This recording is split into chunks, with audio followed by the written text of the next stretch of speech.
Hello everyone and welcome back to Abundant Automation. So we did quite a bit of work on the rail in the last episode. All of the factory is sprung back to life and started producing stuff again, which is quite a nice change from the kind of stagnation we had going. So yeah, I think we'll just keep on going with what we're doing. Having said that, I kind of want to fix some of these things here, just because they look kind of ugly.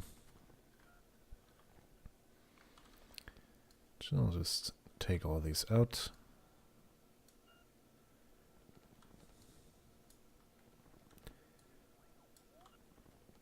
Yeah, where do you even...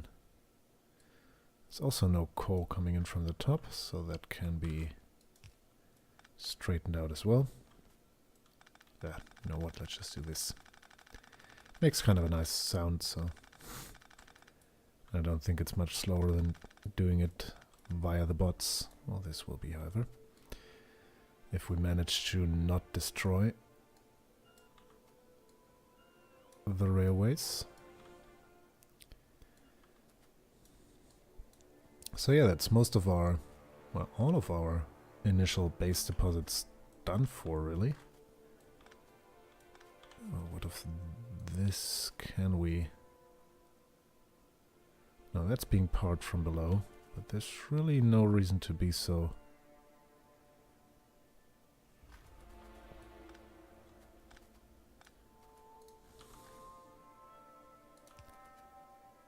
Yeah, let's do it this way. That's a little prettier. Alright, so there we are. Yeah, that's this. We burned out all of our base. I think there was iron over here or down there. I don't quite recall. I think it was over here somewhere. There was some copper here, still some left. Won't really go anywhere. And now copper and stone, coal and stone, went their way too. Now the coal deposit for power generation is still doing somewhat of a job. Doesn't really get much to do during the days, but yeah, due to power consumption priorities in this game, at night it will, of course, do everything it can. Now, what do we have here? I think ultimately it would be better, or preferable, if we went in from the top here. Yeah, but for the time being this will do just fine. Don't really need that much stone brickage. Alright, so that was a little bit of cleaning up the base. Never too much of a bad thing.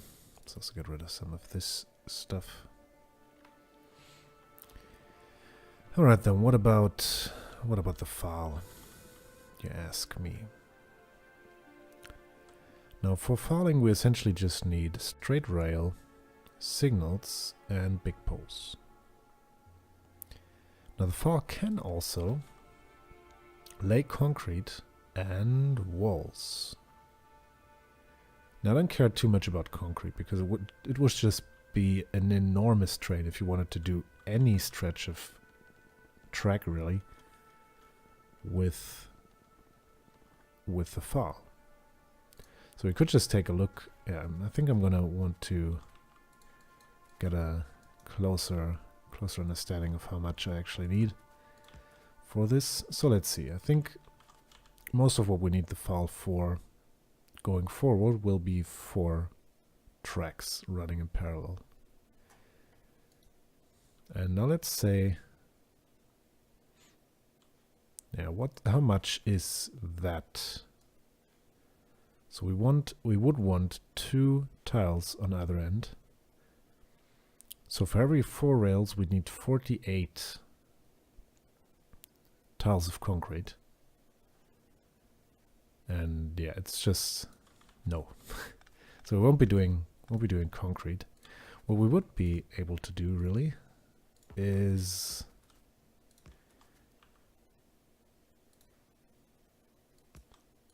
walls.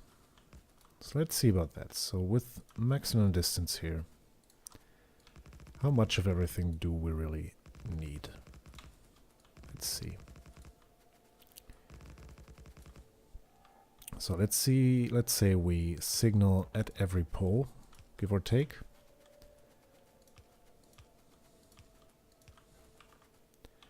And then walls.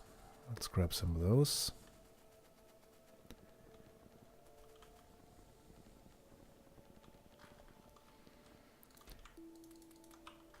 Oh, just now occurs to me that after...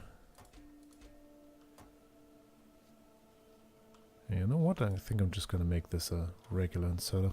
Be done with it.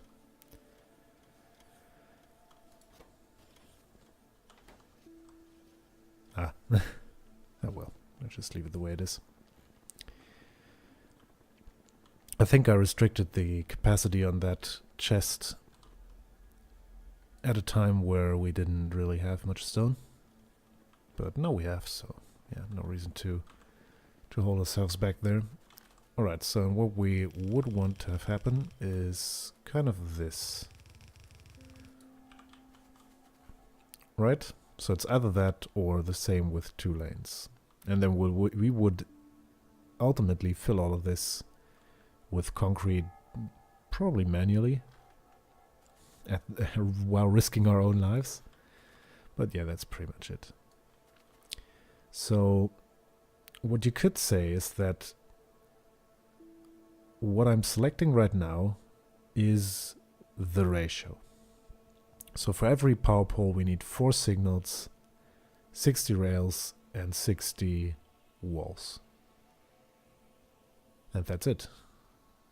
And I think we can in fact work with that. So it's a 1-to-1 ratio with rails and walls. So let's work with that. So we would pretty much just have one... I wonder if we can make this symmetrical. Let's try. So we would have split wagons. Let's start with split wagons, 1-to-1, straight rail and stone wall.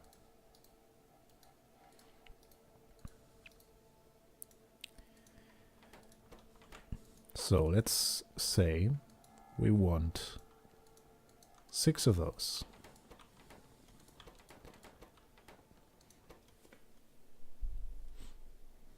Alright, that's...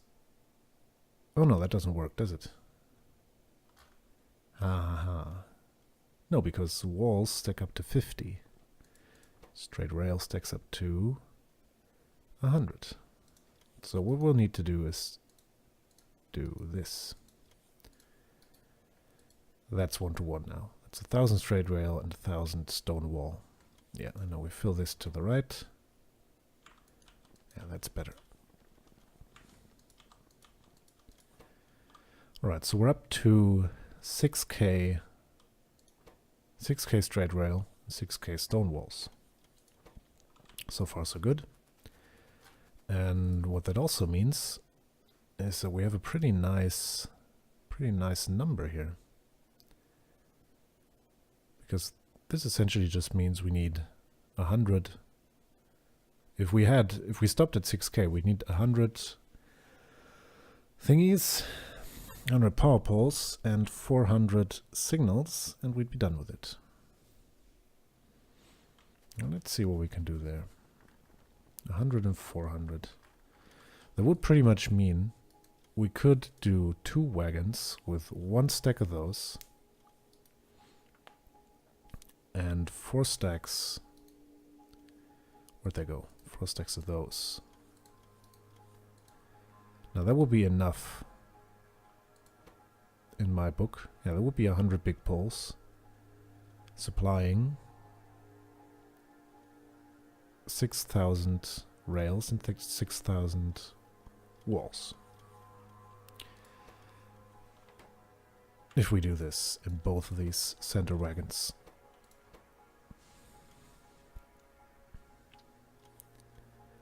Now let's say we do some of the following. We make this bottom row stone walls. That's another Tane. Suddenly moved to Texas here. No, I didn't. 10 stacks of those makes for 5 stacks of straight rail. So that's another 500.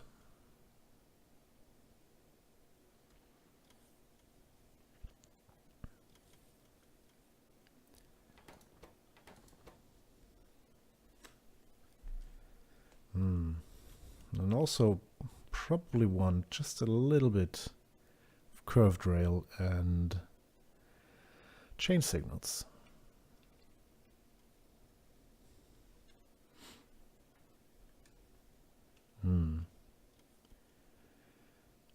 So with 500 divided by 60, we're somewhere neighborhood of 8 power poles now. And somewhere close to a stack of rail signals. I think we can and will work with this. Now if I put in, say, 2 stacks of curved rail, 2 stacks of chain signals,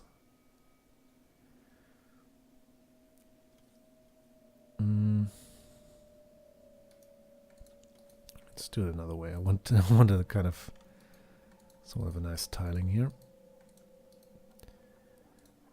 Alright, that leaves us with 8 tiles to do what we like with. I think 1, 2, 3, 4.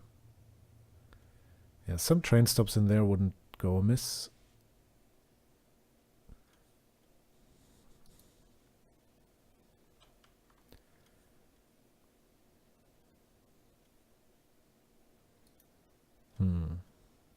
Being a little pedantic here, but who's keeping score, really? I hope you guys are.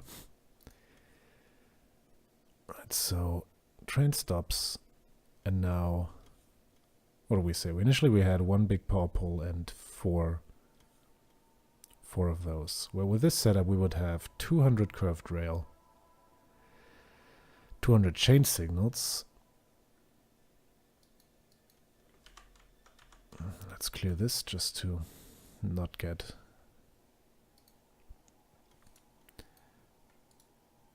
irritated here.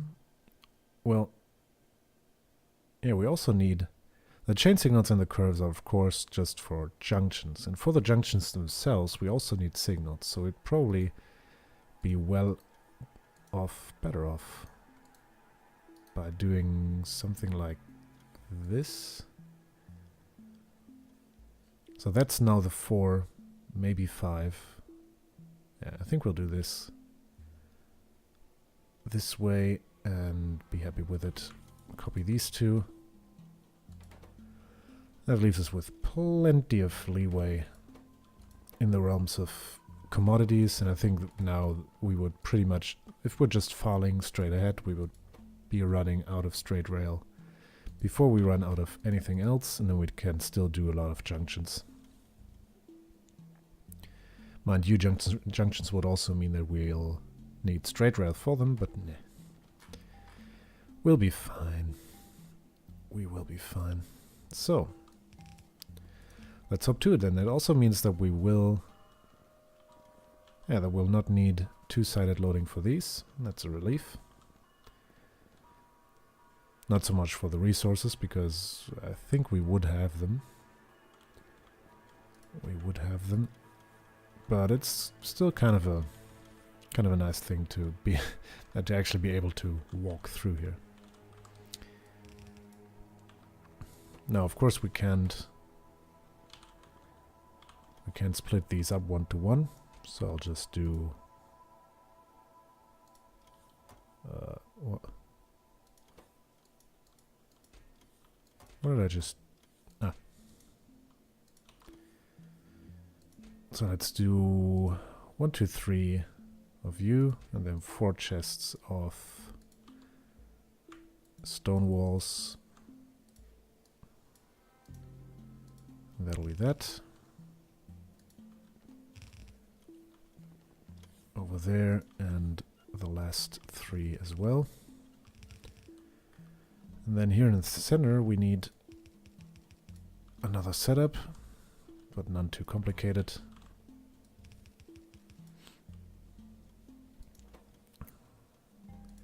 What do we need? Just more of the same. Straight track. Oh, hang on a second. Hang on a second, hold your horses, don't blow your horns just yet. 1, 2, 3, 4, 5, 6, 7. We already have 7 different thingies in here.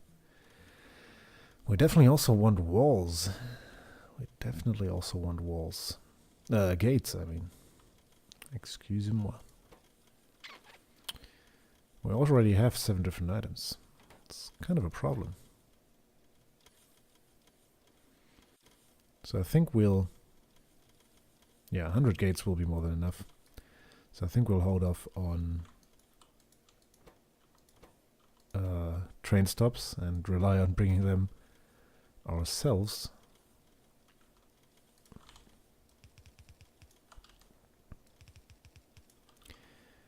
Alright, let's try that again.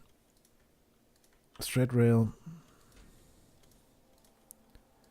Walls. Gates. Curved track.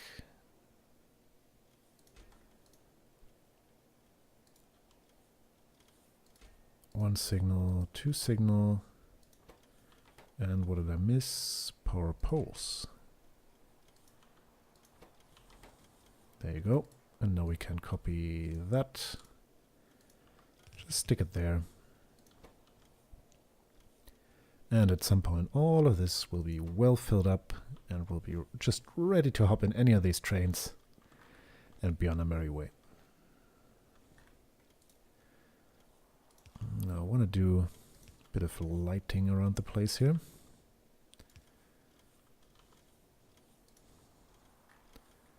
Yeah, we didn't bring lights for the outpost train. It's kind of a shame.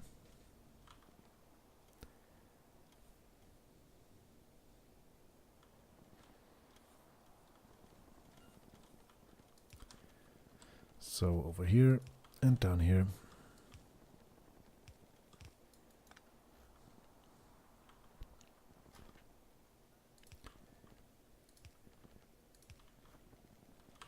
Yeah, let's go with this. Yeah, come on. Should probably install at some point this. Oh, there's a mod for this. I don't quite squeeze through or something. It just adjusts your hitbox ever so slightly that you can, for instance, squeeze through things like this, I think, or in between. It's supposed to be very helpful in between the what are called pipes and chemical plants to allow you to, well, actually do something well around them. Alright, but this, well, looks really rather walkable. Walkable. Alright, let's clean up behind ourselves here.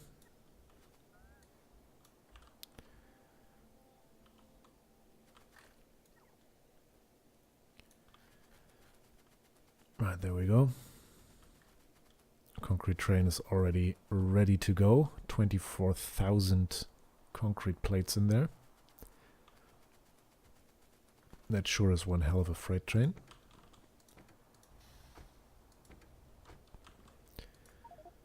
And that brings us now up to 2 pages of trains. Yay.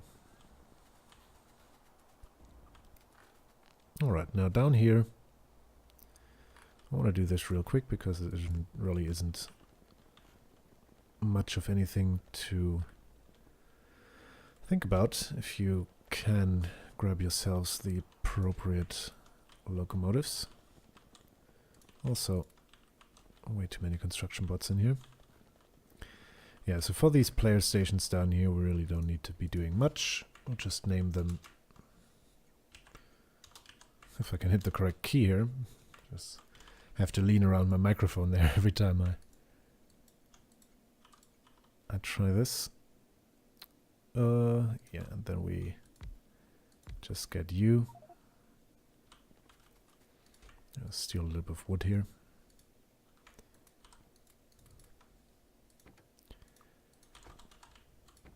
And then, as I said, we'll just have 2 train stops.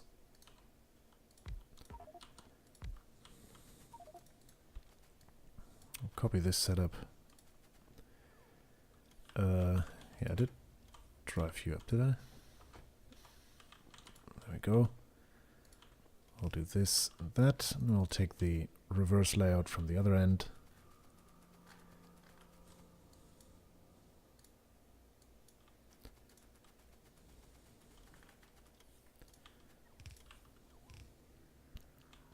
There we go. Let's take you and also drive you up to base. And there we are. Now, none of these is connected, obviously. But that's something we'll definitely be doing in the next episode. So, until then, and as always, thanks a lot for watching. I hope you enjoyed the video. I've been this Grind, and I shall see you soon.